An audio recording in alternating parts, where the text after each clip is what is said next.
ओम नमः सिद्धेभ्यः।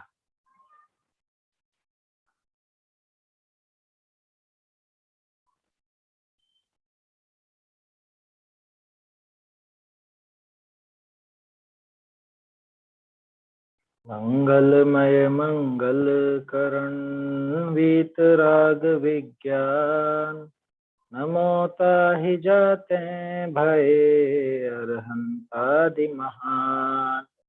करि मंगल करि हो महाग्रंथ करण को काज, जाते मिले समाज सब पावे निज पद राज। ये कविवर पंडित भागचंद जी कृत सत्ता स्वरूप ग्रंथ है। इसमें अब सर्वज्ञ सत्ता स्वरूप, सर्वज्ञ भगवान की सत्ता की सिद्धि यहाँ कराना चाहते हैं भागचंद जी। और उसके लिए भी क्या आवश्यक है, वो तत्व विचार। और उस तत्व विचार की इतनी दुर्लभता या तत्व विचार का अवसर मिलना इतना दुर्लभ कि चाहे वो देव हो या मनुष्य हो या नारकी हो या तिर्यंच हो, कोई भी हो, सभी को ये अवसर मिलना बहुत दुर्लभ रहता है। तत्व विचार की बुद्धि ना हो, तत्व अभ्यास नहीं हो, तो ये समझ लेना कि ये सर्वज्ञ की सत्ता की सिद्धि इसके दिमाग में हो नहीं पाएगी। और वो नहीं हो पाएगी तो वास्तव में अपने आत्म स्वरूप को नहीं समझ पाएगा। सर्वज्ञ की सत्ता क्यों जरूरी है, सर्वज्ञ की सिद्धि क्यों जरूरी है? अपने आत्म स्वरूप को समझने के लिए सर्वज्ञ की सिद्धि जरूरी है। अपने खुद के स्वरूप को समझने के लिए सर्वज्ञ भगवान की सिद्धि जरूरी है। तो समझना बहुत जरूरी है कि वास्तव में इस तरह का भी कोई जीव हो सकता है जो पूरी तरह से संपूर्ण ज्ञानमयी हो और राग द्वेष का जिसका नाम निशान भी नहीं हो। ऐसा कोई जीव संभव है, तब जाके तो अपना स्वरूप ज्ञानमयी और राग द्वेष से रहित नजर आएगा। और वो अवसर कितना दुर्लभ है, ये तत्व विचार का या सर्वज्ञ सिद्धि का जो अवसर है, ये कितना दुर्लभ है, ये यहाँ पे अपन देख रहे हैं।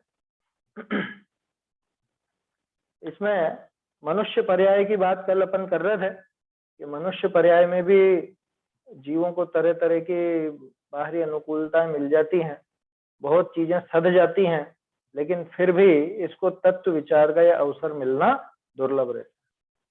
जैन कुल भी मिल जाए, ज्यादा आयु भी मिल जाए, शरीर में भी कोई ऐसी विशेष प्रतिकूलता ना हो, आर्थिक स्थिति भी अच्छी हो, सब हो। कल कितनी गजब की बात आई थी। इसको सत्संगति मिलना बहुत दुर्लभ, सत्संगति मिलना दुर्लभ, आत्मा की बात करने वालों का संयोग मिलना दुर्लभ। वो सब भी मिल जाए तो उस पर इसको विश्वास आना दुर्लभ होता है। क्या विश्वास आना तो खैर बहुत बाहर की बात है। अभी तो खास चीज ये है कि इसको ये संगति भी मिल जाए तो भी इसके धर्म की, सच्चे धर्म की वासना हो जाए, ये बहुत दुर्लभ बात है। क्योंकि सच्चे ज्ञानियों का संयोग मिलने पर भी लोग खोटे देवों में या समझ लो खोटे मत में, अन्य मतियों में या अन्य अन्य बातों में दिमाग लगाते हुए देखे जाते, उनकी वो वासना छूटती नहीं।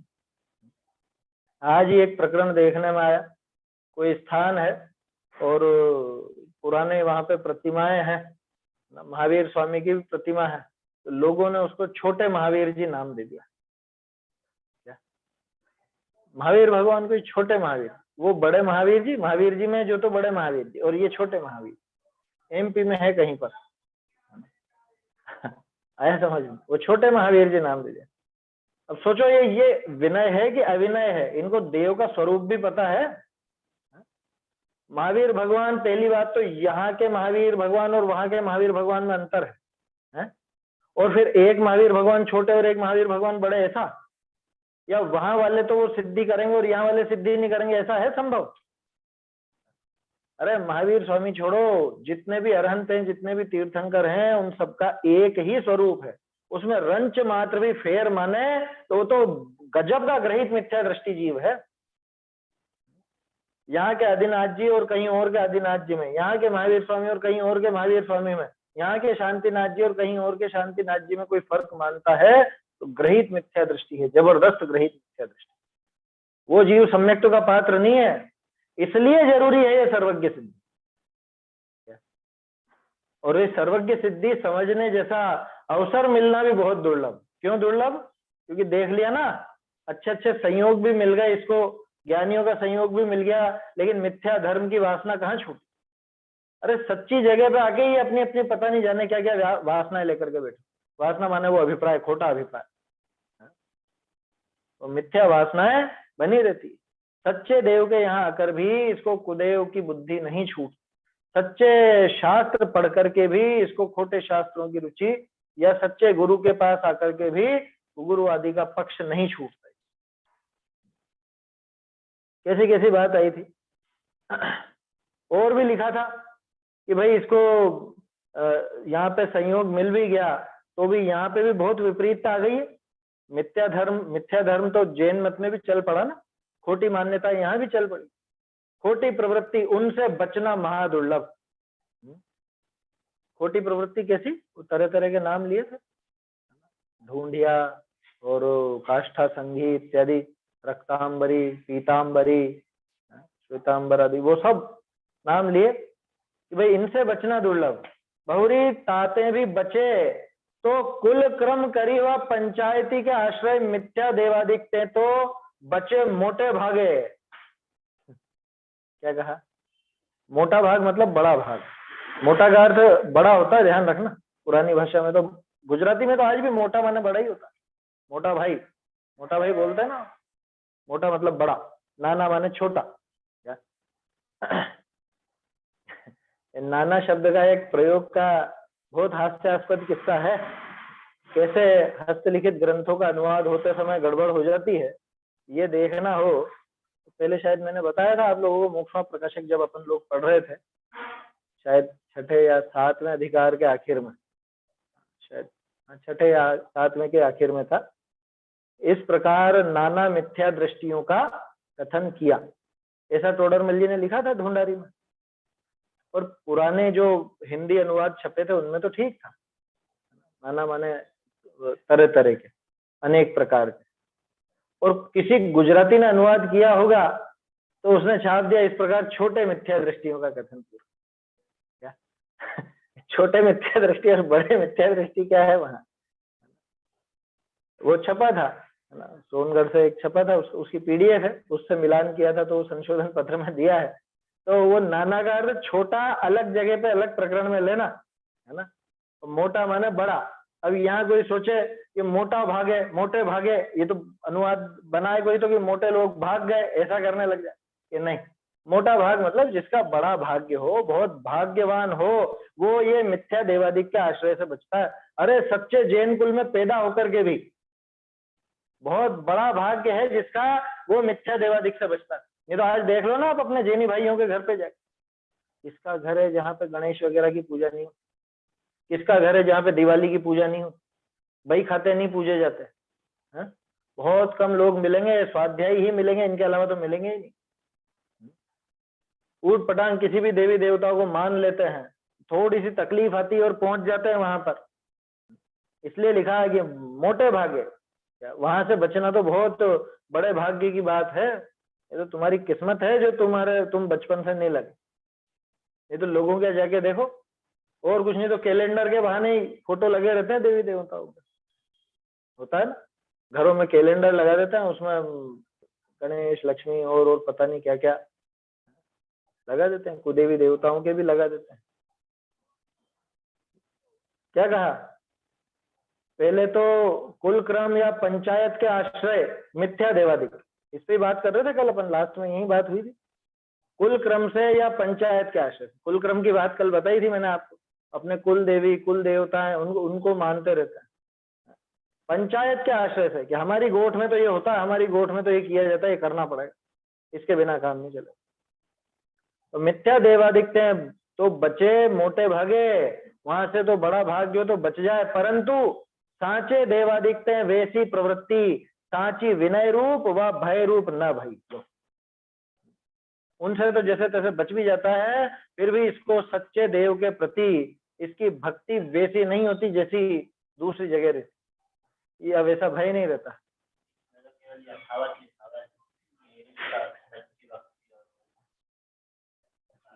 बचना हो जाए तो महाभाग्य, परंतु सच्चे देवादिक की वैसी यथावत विनयादि रूप प्रवृत्ति। हाँ तो ठीक है, यहाँ पे सांची आ गया ना, सांची के स्थान पे यथावत आ गया, कोई दिक्कत नहीं उसमें। सांची विनय रूप व भय रूप न भई, है ना, विनयादि रूप प्रवृत्ति नहीं हुई तथा, अच्छा भय भी नहीं आया यहाँ पे, है ना, भय वाली बात नहीं आई। दोनों जोड़ो, क्योंकि दो चीजें होती हैं देव का, या तो विनय से पूजा जाता है देव को, या भय से पूजा जाता है। ये दो कारण मुख्य होता है, विनयादि रूप या भय रूप, या भय रूप। भाई उनका भय तो हो ना, कैसा भय, भय माने उनसे डरते हो ऐसा नहीं, लेकिन उनकी इज्जत के कारण ही वो भय रहता है।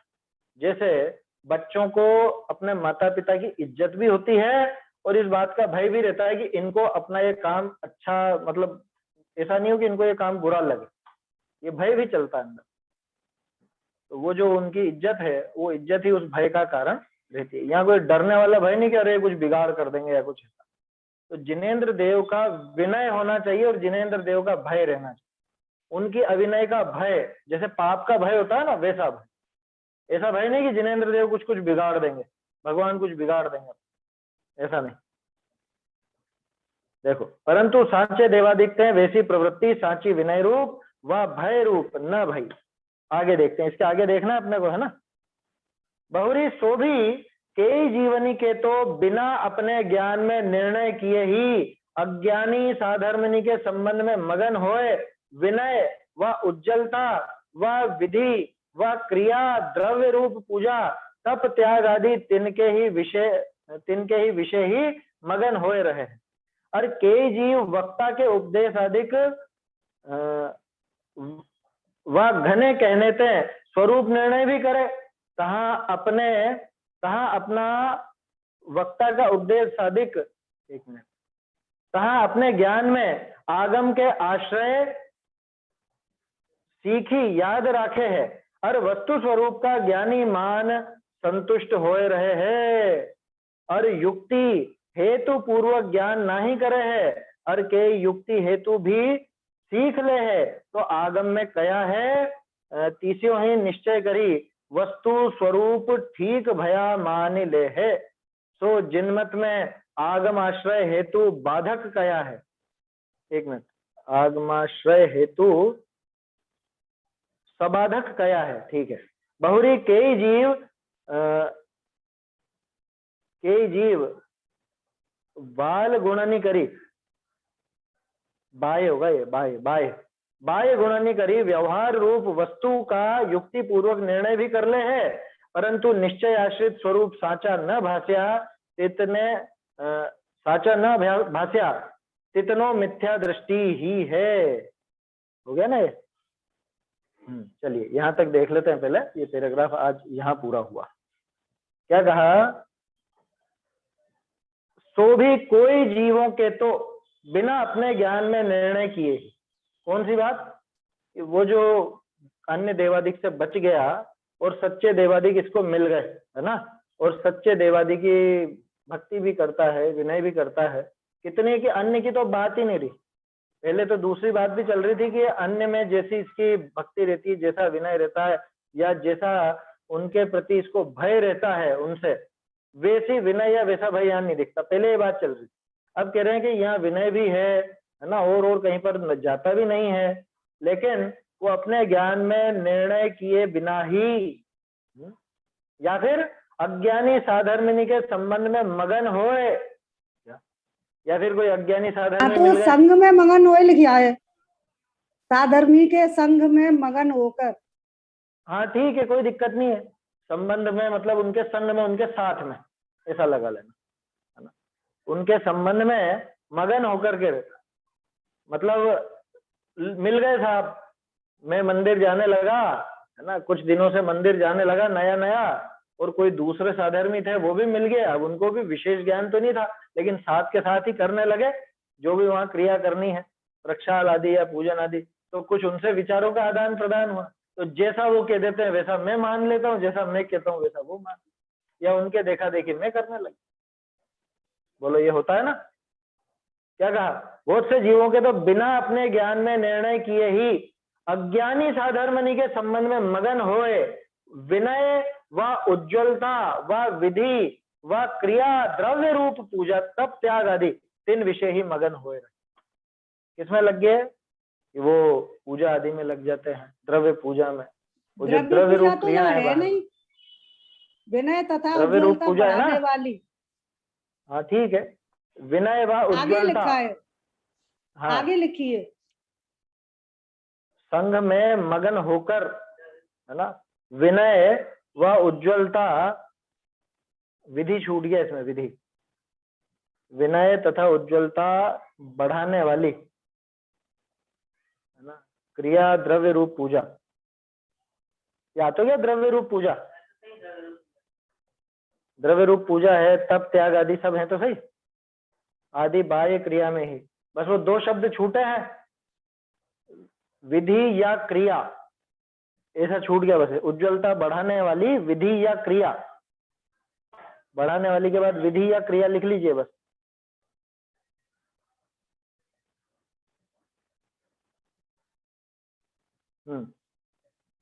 देखिए क्या कहा, धर्म के नाम पर, मतलब धर्म करना है, सब धर्म करना है, हमको बताओ कैसे करें। तो धर्म करने की विधि क्या? एक काम करो, ऐसे ऐसे पूजा करो, ये अपन करते आए हैं, सब लोग कर रहे हैं, देखो ये सब इतने सारे करते रहे, इनके देखे देख में पूजा करना सीख। अब ना उसको सही विधि मालूम तो इसको कहां से मालूम पड़ेगी? ऐसा होता है कई बार, ऐसा देखने में आएगा कि जो व्यक्ति एक तरह से समाज में जैसे नेता जैसा हो, या 5-7 जनों के बीच में खुद की ज्यादा चलती हो, और वो अगर कोई पाठ गलत बोलता है तो वो सारे के सारे गलत ही पाठ सीख, वो सब गलत बोलेंगे। और ये थोड़े दिनों नहीं चलता, ये बरसों बरस चलता जाता, बल्कि बरसों बरस क्या, कितनी बार तो ऐसा देखने में आता है कि पीढ़ियों में चलता रहता है कि वो उनके दादाजी ऐसा बोलते थे गलत, तो वो बेटा भी गलत बोलने लगा, उस बेटे का बेटा भी गलत बोलने लगा। वो उसके दादाजी ऐसा करते थे, या दादाजी नहीं भी हो, ये तो एक परिवार की बात हो गई, अन्य जने जो मंदिर में मिलते हैं वो वैसी क्रिया करते थे तो ये भी करने लगे। देखा देखी सीखते हैं ना लोग बाग एक दूसरे को। मान लो मैं पूजा की थाली इस तरह से सजाता था, तो केसर आदि लेकर के, चंदन आदि लेकर के ऐसे सजाता, उसमें ऐसे ऐसे कुछ डिजाइन बनाता, तो देखा देख दूसरे भी क्या रही, ऐसे करना चाहिए अपने को, ऐसा करना चाहिए, वो भी सीख गया। या दूसरे बनाते थे तो उनको देखे देख मैं सीख गया। ये क्रिया तो होती ही है, ये अपने आप देखे देख सीख जाते हैं। वो बोलते हैं ना, खरबूजे को देखकर खरबूजा रंग बदलता है, वैसी स्थिति होती है। जो नया नया कोई धर्म मार्ग में लगना चाहे और वो मंदिर जाए और उसमें तरह तरह के उसको लोग नजर आए, तो जैसा उसको सुहाता है उनसे वो सीख जाता है। और कैसा सीखता है, उसमें सही और गलत का कुछ भी विवेक नहीं रहता। इसीलिए पहले लिख दिया ना इन्होंने, अज्ञानी साधर्मी के, साधर्मी तो है, वो धार्मिक क्रिया तो करता है, लेकिन अज्ञानी है, उसको उस क्रिया का रहस्य पता नहीं, वो क्रिया कैसे की जाती है, क्यों की जाती है, क्या कारण है उसका, वो कुछ भी पता नहीं। तो उनमें मगन होकर विनय व उज्ज्वलता व विधि व क्रिया, कौन कौन सी, की द्रव्य रूप पूजा, द्रव्य पूजा, भाव पूजा तो जानता नहीं है, तप त्याग आदि, ये वाला तप कैसे करना, ये त्याग कैसे करना, वो सब उनसे सीख जाता। देखा देखी तो चलता है समझ में। अरे जब लौकिक कार्यों में इतनी देखा देखी होती है, जैसे आप किसी के यहाँ पर जाओ भोजन करने, और भोजन पे उन्होंने कुछ बनाया हो कि हम भी बनाते हैं चीज, तो हमारे से तो ऐसी बनती नहीं, आप क्या करते हो, तो फिर वो कुछ विधि बताया तो उसके देखा देखी ये भी करने लग जाता, इसके देखा देख कोई दूसरा इसके जैसे करने लग जाएगा।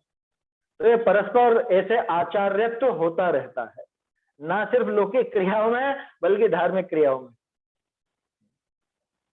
ये कहां से सीखे पूजा इस तरह से करना, कि हमने उनको देखा था उनके यहाँ पे ऐसी होती थी, या वो लोग ऐसे करते थे तो हम भी ऐसा करने लग गए। एक उदाहरण बताओ, बहुत बड़ा उदाहरण, निर्वाण लाडू। निर्वाण लाडू का किस्सा क्या है, वो बूंदी का चढ़ाते थे, लड्डू वाला।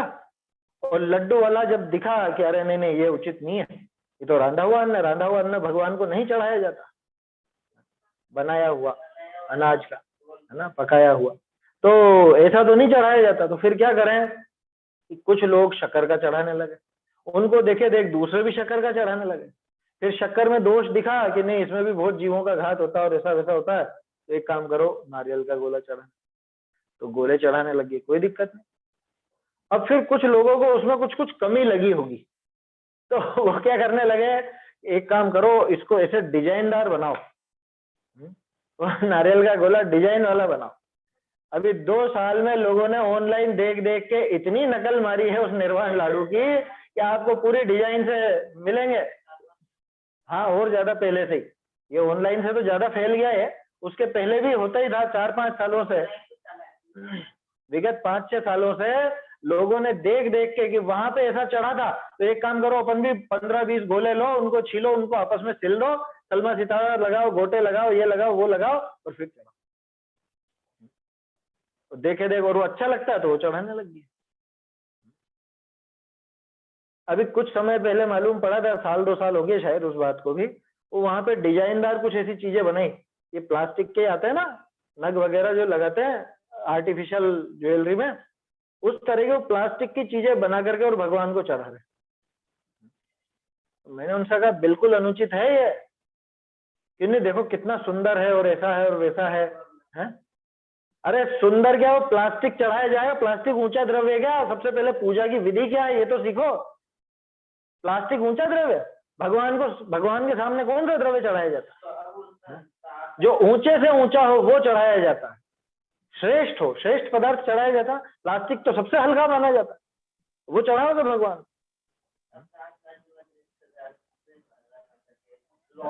हाँ, अब वैसा करने लग गए। तो तरह तरह की विधि ऐसे चलती जाती। ये कैसे चली, ये देखा देखी लिखा ना, ये अज्ञानी साधर्मियों के संबंध में मग्न होकर के वो विधि, वो क्रिया, द्रव्य रूप पूजा, तप, त्याग आदि देखा देखी सीख गए। रात्रि भोजन का त्याग ले लो, हाँ ले लिया साहब, और फिर लेकिन रात में हमको तो ये लगता क्या दिक्कत है, जो रोटी थोड़ा खानी है अपने को, बाकी तो खा सकते हैं, रात्रि भोजन के त्यागी भी खा सकते हैं। ऐसा लोगों के दिमाग में भर दिया गया, एक दूसरे से ऐसी ऐसी चीजें सीख गए। क्या सीखे कि रात में आप एक काम करो, काजू बादाम तो खा सकते हो, केले के चिप्स तो खा सकते हो, और फिर उसमें दिमाग लगाने लगे रात को नमक ले सकते हैं कि नहीं ले सकते। अरे भैया रात को कुछ भी नहीं ले सकते, जो रात को पानी की बूंद भी लेता हो वो रात्रि भोजन का त्यागी नहीं है। ये बात पता है कि नहीं पता है? और यहाँ तो नहीं नहीं, रात में ये तो चलता है, ये तो उन्होंने कहा है, हमारे यहाँ तो सभी जने इसी तरह से त्याग करते हैं। मेहमान आएंगे तो मेहमानों को हम वो रात्रि भोजन, नहीं नहीं हमारे यहाँ तो नहीं मिलेगा, कि बाकी चीजें की बाकी तो हम खिला देंगे ना, ड्राई फ्रूट्स खिला देंगे, काजू बादाम खिला देंगे, हैं, केले वगैरह फल खिला देंगे, फल अन्न थोड़ी ना। और हम सोचते हैं कि हमारे रात्रि भोजन का त्याग। गंभीरता से विचारने की बातें हैं। वो बाबूजी की एक क्लिपिंग भेजी ना 1-1.5 मिनट की, वो रात्रि भोजन के ऊपर, वो सुनने लायक है सब। समझ, वो तो बहुत उन्होंने व्यंग्य कसा। यहाँ तो कहते हैं हम शोध का भोजन करते हैं, हमारे यहाँ तो शोध का बनता है, शोध का बनता है, और कोई भी आ जाए मेहमान वगैरह तो उसको रात में खिला दे। बहुत फटकार लगाई है बाबूजी ने। तो प्रश्न है क्या किसी का? माइक चालू हुआ है किसी का? चलिए, ये तो क्या बात चली यहाँ पर, खास चीज ये ध्यान रखने की कि स्वयं निर्णय करे, है ना। अगर निर्णय नहीं करता और अज्ञानी साधर्मियों के संबंध में मगन होकर के, और इसको तो बहुत बहुत आनंद आ गया, बहुत आनंद आ गया, आज तो नई बात जानने को मिली, ये नई विधि करने को मिली, तो इसको मजा आ जाता। इस तरह से करेंगे अपन भी, कहीं पे जाता है और वहां पे कोई नई विधि देखता है तो वो अपने यहाँ पे लागू करने की कोशिश करता है। अरे पहले ये विचार तो कर कि वो सही भी है कि गलत है, उसमें क्या उचित है क्या अनुचित है? ये सच्चे देव का स्वरूप बिगाड़ने वाली क्रिया तो नहीं है, कहीं इसमें अभिनय तो नहीं हो रही है? ये पूजा के संबंध में हो तो वो विचार करे कि ये द्रव्य उचित भी है या नहीं, ये विधि उचित भी है या नहीं, ये तरीका इनका सही है या नहीं, तब त्याग आदि की बात है। कि किस तरह से त्याग किया जाए। ऐसे ऐसे भोले जी होते हैं, उपवास आदि करते हैं, और उपवास में किसी से सुन लिया कि नहीं नहीं उन्होंने तो कह रखा है हमको, तो ये पानी पी सकते हो, सुबह सुबह ब्रश तो कर सकते हो, पानी तो नहीं पी सकते, ब्रश कर सकते, कुल्ला कर सकते हो, और मुंह सूखा सूखा अक्सर ऐसा लगता है ना। अरे थोड़ा विचार करो भाई, तुमको कहा किसने कि तुम ये विधि अपनाओ, ये तब करो ही सही, किसने कहा? देखो पहले भी अपनी तो कई बार बात हुई है, टोडरमल जी के जो प्रतिज्ञा वाले प्रकरण हैं 238, 39, 40, 204, 203, 167, 68, ये पेज बहुत अच्छे से पढ़ने लायक है, समझने लायक है। कोई भी प्रतिज्ञा करनी हो, नियम लेना हो, कुछ नई क्रिया करनी हो, तो ये पढ़ लेना पहले। उसको पढ़ करके, और पढ़ लेने का मतलब रीडिंग लगाने से नहीं है, अच्छे से उसको समझ ले, घोट करके पी जाए पी जाए मतलब वो दिमाग में बिठा ले, तब जाकर के फिर आगे कदम बढ़ाना। बहुत जरूरी है वो चीजें, समझने लायक प्रकरण है वो, विस्तार से चर्चा हुई है पहले भी कई बार उस संबंध में। तो उसमें मगन हो जाता है, तब त्याग आदि उनमें ही मगन हो जाता है। अर्केई, अब थोड़ा सा और आगे बढ़े कि साहब हम अज्ञानी साधर्मियों का संबंध नहीं कर रहे हैं, हम तो समझदार लोगों के पास जाते हैं, हम तो जो वक्ता हैं, उचित वक्ता, उनके पास जाते। अर्केई, एक सेकंड, अर्केई जीव वक्ता का उपदेश अधिक व घने कहने ते स्वरूप निर्णय भी करे। बहुत से अभी जैसे बात चल रही है ना, अपन भागचंद जी की बात पढ़ रहे हैं, और कई बार प्रकरण आता है कि अरे देखो सर्वज्ञ की सत्ता का निरूपण निर्णय करो, है या वो समझना चाहिए सर्वज्ञ देव कैसे हैं, और सर्वज्ञ की सिद्धि समझो।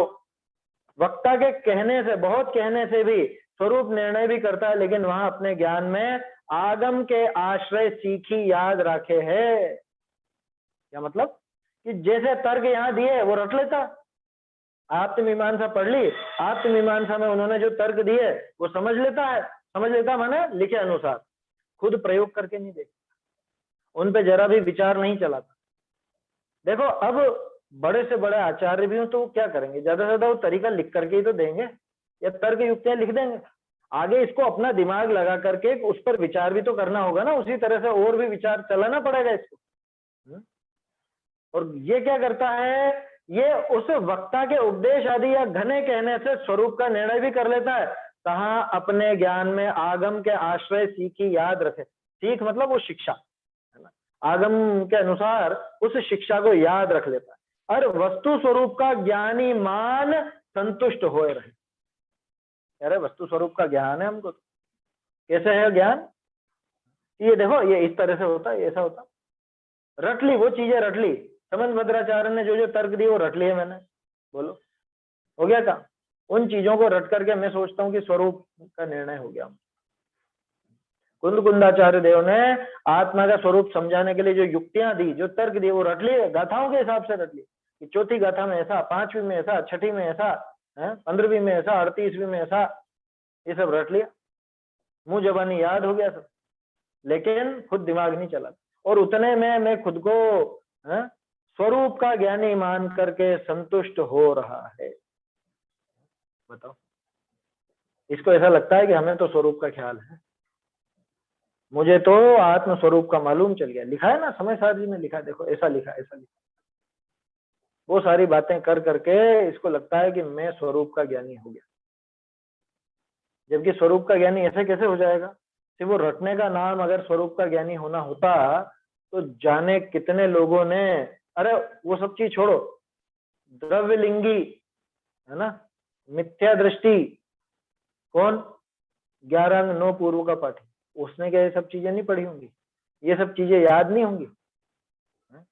11 अंग 9 पूर्व तक का पाठी हो सकता है ना, मिथ्या दृष्टि जी, तो वो सारी बातें उसको मालूम है, मुंह जबानी याद है सारी, लेकिन वो स्वरूप का ज्ञानी नहीं। संतुष्ट हो तो हो जाओ भले, लेकिन वो स्वरूप का ज्ञानी नहीं।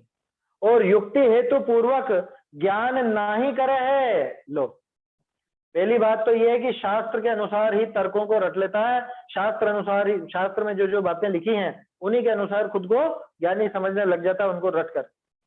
युक्ति इसमें हेतु पूर्वक ज्ञान नहीं करे। इसमें नई शब्द नहीं आया, परंतु युक्ति हेतु पूर्वक उसका ज्ञान करते, ऐसा आया है।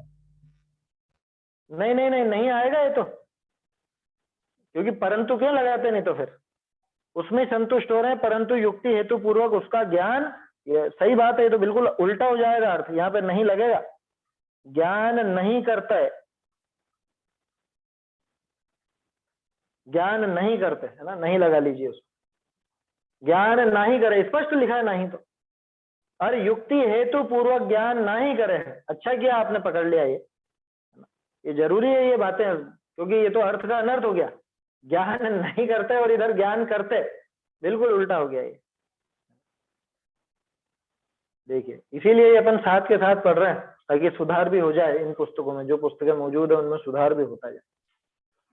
अर के युक्ति हेतु भी सीख ले, तो आगम में कहा है तीसों ही निश्चय करी, वस्तु स्वरूप ठीक भया मान ले। लो पहली गड़बड़ तो क्या करी थी कि पहले तो आगम के अनुसार, शास्त्रों के अनुसार पढ़ लेता है और सोचता है कि हाँ हो गया हम तो ज्ञान, खुद युक्ति और तर्क आदि का प्रयोग नहीं करता। उसके बाद चलो ठीक है साहब, युक्ति और तर्क वगैरह ये भी लगा करके देखें, तो कैसे लगाता है कि जो जो वहां पे लिखा बस वैसे ही लगा लेता। जैसे मान लो एक छोटा सा उदाहरण, अनुमान का प्रयोग क्या किया, आचार्य देव ने उदाहरण दिया धुएं का और आग का, है ना, बस ऐसे ही ये लगा लेता, जहां जहां धुआं होता है वहां वहां अग्नि होती है, ये पर्वत धुएं वाला है क्योंकि आग वाला है क्योंकि यहाँ भी धुआं है। इसको एक ही उदाहरण दिखता है, एक उससे लगा के सोचता है कि हाँ हो गया हमारा। ये तो सिर्फ उदाहरण है, ऐसी बात आत्मा के स्वरूप में लगा ना, वो रटी रटाई चीजें हम बोल देते हैं, मैं तो प्रमत्त भी नहीं हूं, अप्रमत्त भी नहीं हूं, मैं तो एक ज्ञायक भाव हूं। अब इसको ये विचार नहीं आता कि ज्ञायक जो एक भाव है, कि एक जो ज्ञायक भाव है कि क्या अर्थ है, एक का अलग अर्थ है या ज्ञायक का अलग अर्थ है कि क्या बात, जो और किसका आचार्य देव पर इतना भी विचार नहीं करता। ये तो एक उदाहरण है छोटा सा। तो इसी तरह से और भी बातों में, और भी शास्त्रों के प्रयोग में, वहां पर उन हेतु युक्ति इत्यादि का प्रयोग करके तो ज्ञान करता है, और कदाचित कोई युक्ति हेतु भी सीख लेता है, तो आगम में जो कही गई है उनसे ही निश्चय करके वस्तु स्वरूप ठीक भया मान ले। देखो ठीक शब्द यहाँ भी आया है ना, ठीक का अर्थ निर्णय, या अनुवाद में क्या किया, हाँ ठीक है ये निर्णय कर दिया है, यहाँ तो बिल्कुल सटीक अनुवाद किया है ना। ठीक शब्द का अर्थ निर्णय, ये टोडरमल जी ने प्रयोग किया था ना, वस्तु स्वरूप ठीक भया मान ले, कि हमको वस्तु स्वरूप का निर्णय हो गया। क्यों, क्योंकि हमने तो युक्ति भी लगाई, हमने तो तर्क भी लगाया, अरे क्या लगाया, रटा रटाया लगा लिया। जैसे कोई व्यक्ति आप्त मीमांसा पढ़े, सर्वज्ञ की सिद्धि पढ़े, उसको अच्छे से रट ले और परीक्षा में लिख करके भी आ जाए और पास भी हो जाए। अब उसको क्या लगता है कि हमको तो आ गई सर्वज्ञ की सिद्धि, हमने तो करी है सर्वज्ञ की। अरे सर्वज्ञ की सिद्धि वहां कागज में होगी या शब्दों में होगी, कहाँ पे होगी, वो तो अपने श्रद्धान में होगी ना, और श्रद्धान के पहले ज्ञान वहां वो करेगा वहां सारी। ये खुद अपने विचारों में निर्णय नहीं करता, रट लेता है, सीख लेता है, वैसा का वैसा ही बोल लेता है। वस्तु स्वरूप ठीक भया मान ले, हेतु स्यो ही, है ना, आगम में कया हेतु स्यो ही, आगम में जो जो हेतु वगैरह कहे गए हैं उनसे ही निश्चय करके वस्तु स्वरूप का निर्णय होना मान लेता। सो जिन मत में आगमाश्रय हेतु स्वबाधक कहा है,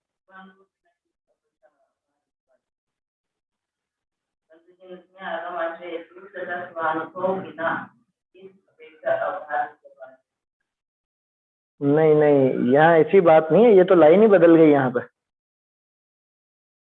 देखो जिन मत में आगमाश्रय हेतु सबाधक कया है, मतलब आगम आश्रय में तो बाधा आ जाती है।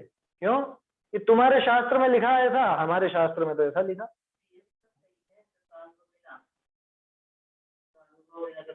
फिर एक मिनट,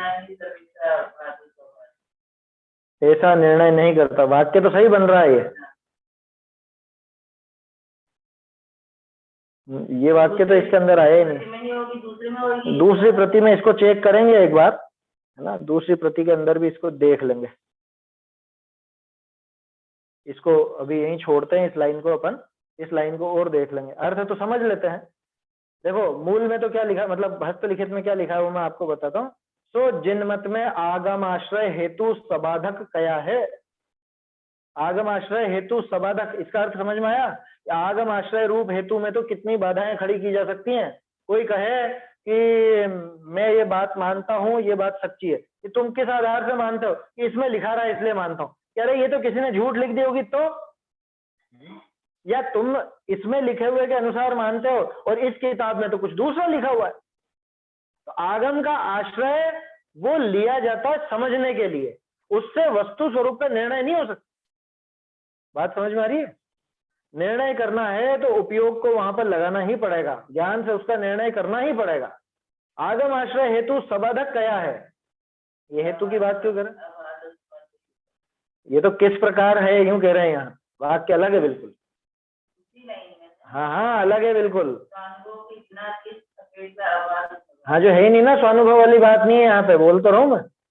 सो जिनमत में आगमाश्रय हेतु सबाध कया है, सबाधक, सबाध बाधा सहित कहा गया है। आगम आश्रय जो हेतु बता रहे हो आप सत्य का, है ना, हेतु होता है ना, हेतु माने साधन, जिससे वस्तु की सिद्धि की जाए ऐसा साधन। अनुमान के प्रयोग में हेतु का बहुत महत्व है। अनुमान के प्रयोग में जो हेतु बनाया जाता है उसके द्वारा ही उस अनुमान की पूरी सिद्धि होती है। अगर वो अनुमान का मतलब वो हेतु गलत हो तो वो अनुमान फेल हो जाए। उसी तरह से हेतु अगर कोई अपनी बात का हेतु बनाए कि आगम आश्रय, माने आगम के आश्रय से हम ये बात कहते हैं, आगम के आश्रय ये सत्यता की कोई निशानी नहीं। आगम किसको कहोगे? अरे गजब की बात है, जैन शास्त्रों के नाम पे बहुत से उटपटांग शास्त्र भी लिखे गए, और जो कोरे अब क्या कहें, देखो रिसर्च वाले होते हैं ना, रिसर्च वाले, हम लोगों ने भी शोध खोज करी, मतलब रिसर्च का काम करा, तो बहुत सौ की बुद्धि ऐसी होती है कि देखो ये लिखा हुआ है ना, वो उसको ही प्रामाणिक मान, किसने लिखा, क्या लिखा, क्यों लिखा, वो कुछ भी नहीं देखते। 400 साल पहले लिखा हुआ, इसमें भी लिखा हुआ है, तो ये भी मानो और वो भी मानो, उनकी बुद्धि ऐसी होती।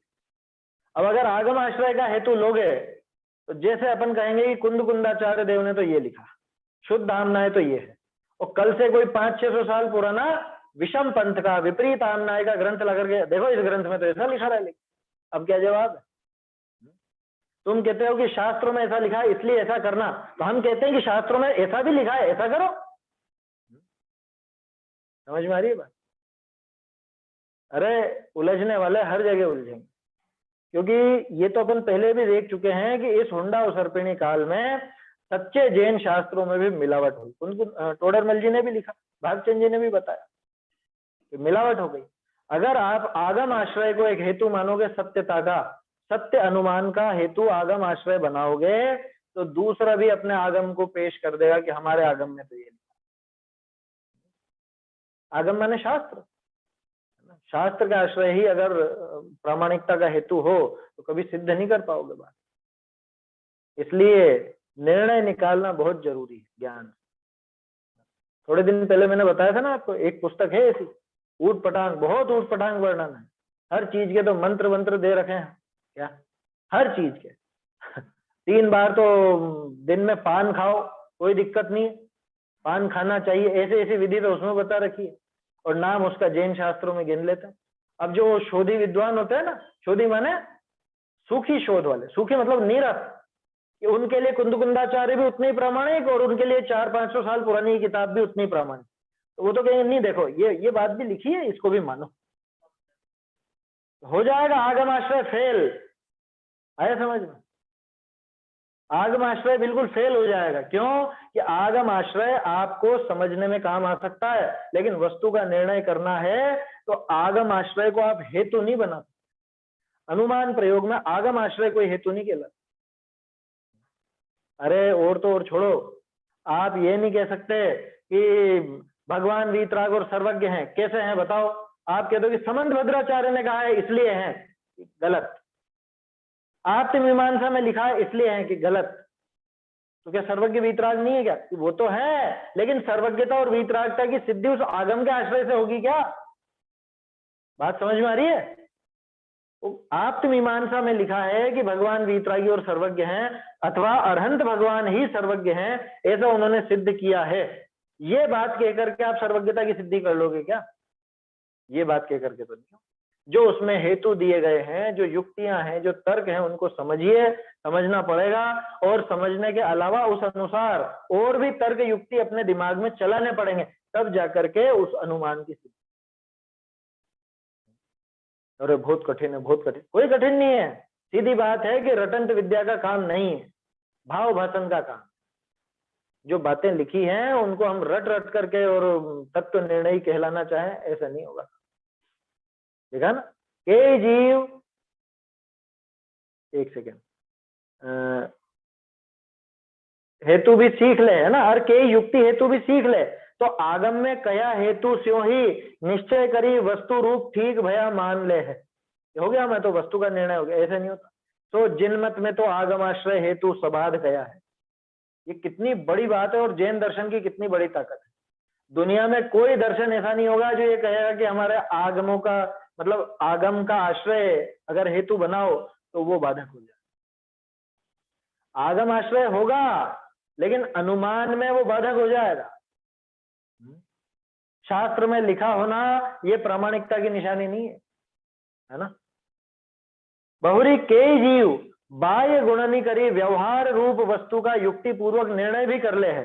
ये अगली लाइन आगी ना, यहाँ पे क्या था, अनुवाद में जो चेंज हुआ, परंतु जिन मत में आगम आश्रय हेतु तथा स्वानुभव बिना किस अपेक्षा अबाध व सबाध है ऐसा निर्णय नहीं करता। लगभग बात तो वैसी की वैसी है कि स्वानुभव बिना खुद अनुभव नहीं करता, आगम आश्रय का हेतु तो लेता है, आगम आश्रय का तो हेतु बनाता है, लेकिन खुद अपने ज्ञान में निर्णय नहीं करता, स्वानुभव नहीं करता, तो किस अपेक्षा इसमें बाधा आती है, किस अपेक्षा से बाधा नहीं आती, ये नहीं समझ पाता। ऐसा ये अनुवाद में अंतर है, इसको तो अपन दूसरी प्रति से भी देख लें। बहुरी के जीव बाह्य गुणनी करी व्यवहार रूप वस्तु का युक्ति पूर्वक निर्णय भी कर ले है। बाहरी गुणों के आधार, बाहरी गुणों के आधार से बहुत से जीव व्यवहार रूप वस्तु का निर्णय युक्ति पूर्वक निर्णय भी कर ले है, परंतु निश्चय आश्रित स्वरूप साचा न भाष्या तितनो मिथ्या दृष्टि ही है। लेकिन जब तक उसको निश्चय नयाश्रित वस्तु का स्वरूप, अच्छा वस्तु का स्वरूप निश्चय नयाश्रित है क्या? वस्तु का स्वरूप व्यवहार आश्रित है कि निश्चय आश्रित है? शक्कर में मिठास व्यवहार के आश्रित है कि निश्चय के आश्रित है? ध्यान रखना, वस्तु का स्वरूप किसी का आश्रित नहीं है, वस्तु का निर्णय करने के लिए उन नयों का प्रयोग किया जाता है। फिर से ये वाक्य देखिए क्या कहा, बाह्य गुणनी करी व्यवहार रूप वस्तु का युक्ति पूर्वक निर्णय भी कर ले है। व्यवहार रूप वस्तु का है, वस्तु व्यवहार रूप होती है नहीं, वस्तु का युक्ति पूर्वक व्यवहार से भी निर्णय कर लेते है ना। वो जो युक्ति वगैरह लगाई वो युक्ति व्यवहार की है ना, और व्यवहार की युक्ति से इसको बाहरी रूप भी वो नजर आता है। जैसे अरहंत भगवान का स्वरूप जब वर्णन किया जाए तो वहां 18 दोषों से रहित पना, 46 मूल गुण बताते हैं, उनके अतिशय बताते हैं, तमोसरण आदि विभूति बताते हैं। ये सब क्या है? ये सब बाहरी चीजें हैं, उनसे निर्णय किया तो उनसे जो निर्णय हुआ वो उनका सही स्वरूप का निर्णय है कि नहीं? स्वरूप तो उनका ऐसा नहीं है, लेकिन उनके साथ साथ इनका संबंध देखा जाता है। ऐसा संबंध देखकर, ऐसा संयोग देखकर अथवा निमित्त नैमित्तिक पना देख करके इनको उनका स्वरूप दे दिया। ये व्यवहार, ठीक है ना। अब होता क्या है, वो व्यवहार और निश्चय का भेद तो समझते नहीं और असली नकली का भेद समझ में आता नहीं, तो उसको व्यवहार रूप वस्तु का युक्ति पूर्वक निर्णय, तो ये निर्णय है व्यवहार रूप, ध्यान रखना, वस्तु का स्वरूप नहीं है व्यवहार रूप, है ना। परंतु निश्चय आश्रित स्वरूप साचा न भाष्या, माने निश्चय नय के आश्रित होकर के इसने उस स्वरूप का निर्णय नहीं किया, वो स्वरूप इसको सच्चा भाषित नहीं हुआ, तब तक मिथ्या दृष्टि ही है। गजब हो गया। भगवान का स्वरूप अगर इसको असली स्वरूप ख्याल में नहीं है तब तक मिथ्या दृष्टि, यूं कह रहे हैं साफ साफ, क्योंकि बात तो सच्चे देव की चल रही है ना, देवशास्त्र गुरु की तो मुख्यता से बात चल रही है। आत्म स्वरूप की बात तो आगे आएगी, आगे आएगी, माने वो यहाँ पे प्रकरण नहीं है, यहाँ तो सर्वज्ञ की सिद्धि जो करना चाह रहे हैं, अगर इसको सर्वज्ञ भगवान यानी जिनेंद्र देव का स्वरूप इसको बाहरी वस्तुओं से ही नजर आता है या उन्हीं के आश्रित ये व्यवहार निर्णय करता है और सच्चे स्वरूप का निर्णय इसको नहीं है, निश्चय नय के आश्रित होकर के इसने अपना दिमाग नहीं लगाया और सही सही नहीं समझा, तब तक तो मिथ्या दृष्टि ही। देखो एक और मजे की बात बताता हूं, यहां भी इन्होंने मिथ्या दृष्टि और सम्यक दृष्टि शब्द में मात्रा का ध्यान रखा भागचंद जी ने। माने ध्यान रखने जैसी चीज ही नहीं थी, ये असल में ऐसा ही था। मैं मोक्ष प्रकाशक में जो ई की मात्रा का प्रयोग वाला अपन ने पहले चर्चा की थी उसके बारे में कह रहा हूं। व्यक्तिवाचक शब्द में बड़ी ई की मात्रा का प्रयोग सारे ही विद्वान करते थे, ये मैंने पहले भी कहा है। सिर्फ तोडरमल जी ने ऐसा प्रयोग किया हो ऐसा नहीं है, जितने भी विद्वान है और जितने भी प्रतिलिपिकार है, हस्तलिखित ग्रंथों को लिखने वाले, आप देख लीजिएगा उठाकर, यहाँ भी बड़ी ई का प्रयोग है, छोटी ई का प्रयोग उस बुद्धि के लिए आता। इस अरे बुक मैं में तो हस्तलिखित छोटी की बात कर रहा हूँ, बुक छोटी की बात है। छोड़ दो बुक में सुधार कर लो, है ना, बुक तो बाद में छपी हुई है अनुवाद की, मैं हस्तलिखित की बात कर रहा हूँ। हाँ, यहाँ पे बड़ा करना चाहो तो कर लीजिए, है ना। ये इन्होंने एक और चीज, इसलिए वह मिथ्या दृष्टि ऐसा लिखा ना, इसलिए नहीं है वो, यानी कि तब तक परंतु निश्चय आश्रित सच्चा स्वरूप नहीं भाषित हुआ तब तक, ये इसलिए नहीं आएगा, इसलिए भी चल जाएगा वैसे, लेकिन यहाँ पे तब तक वाला अर्थ है, तब तक वह मिथ्या दृष्टि है समझ में। अगर मिथ्यात्व से बचना है तो ये बाहरी जो नजर आते हैं, बाहरी दृश्य नजर आते हैं सच्चे देव के, शास्त्र के, गुरु के, वो क्या है उनका स्वरूप, वो समझ करके और उनका सच्चा स्वरूप अपने को समझना पड़ेगा, सच्चे स्वरूप का निर्णय करना पड़ेगा, आया समझ। नहीं तो उनका दर्शन पूजन आदि सब व्यर्थ है, क्योंकि स्वरूप तो समझ में आया ही नहीं, और स्वरूप समझ में नहीं आया तो अपने को ये सम्यक की प्राप्ति नहीं, तो बड़े नुकसान है नहीं समझने में। इसलिए बार बार जोर दे रहे हैं कि भैया निर्णय करो, स्वरूप का निर्णय करो, जिनेंद्र भगवान के स्वरूप का निर्णय, तो तब तक वो मिथ्या दृष्टि। तो ऐसा ये यहाँ पे अपन ने ये प्रकरण देखा। अब आगे बात बढ़ेगी कि इस तरह से तो ये बिना निर्णय के ही ये व्यतीत हुआ इसका जीवन अनंत काल से, इसलिए बार बार प्रेरणा दे रहे हैं कि अब निर्णय कर ले भैया, अब अवसर आ गया सब तक। इसकी चर्चा अपन आगे कल करें। एक सूचना और है, कल अपन एक प्रयोग करके देखेंगे। अभी आपको ये इसमें जुड़ने के लिए वो कोड डालना पड़ता है ना 1008, अब इसको हटा करके देखेंगे, लेकिन उसमें एक समस्या हो सकती है। अगर जूम पर, जूम तो डाल ही रखा होगा आप लोगों ने, अगर जूम पर आपका अकाउंट नहीं है तो आप इसमें लॉगिन नहीं कर पाओगे, तो वो देख लेंगे 5-10 मिनट में पता चल जाएगा, है ना। तो आप प्रयास कीजिएगा, अगर आपका उसमें अकाउंट बना होगा तो आप अपने आप जुड़ ही जाएंगे, कहने की जरूरत नहीं पड़ेगी। और अगर आप लोग नहीं जुड़ पाएंगे तो मैं 5-10 मिनट बाद फिर वापस से वो कोड वाला ही सिस्टम चालू कर दूंगा, तो आप फिर जुड़ सकेंगे, है ना। तो 5-10 मिनट आपको देखना पड़ेगा, 10 मिनट के बाद आप फिर से कर पाएंगे। अगर नहीं जुड़ पाएंगे तो थोड़ी सी असुविधा होगी, लेकिन अगर उससे जुड़ जाते हैं तो फिर अपन ये कोड का सिस्टम हट जाएगा, वो सुविधा हो जाएगी। इसलिए प्रयोग अपन कल करते हैं। चलिए आगे की चर्चा कल करें। निज निधि निज में बताई यह अनंत उपकार है, इसके लिए जिन वाणी माँ को वंदना शत बार है, वंदना शत बार है।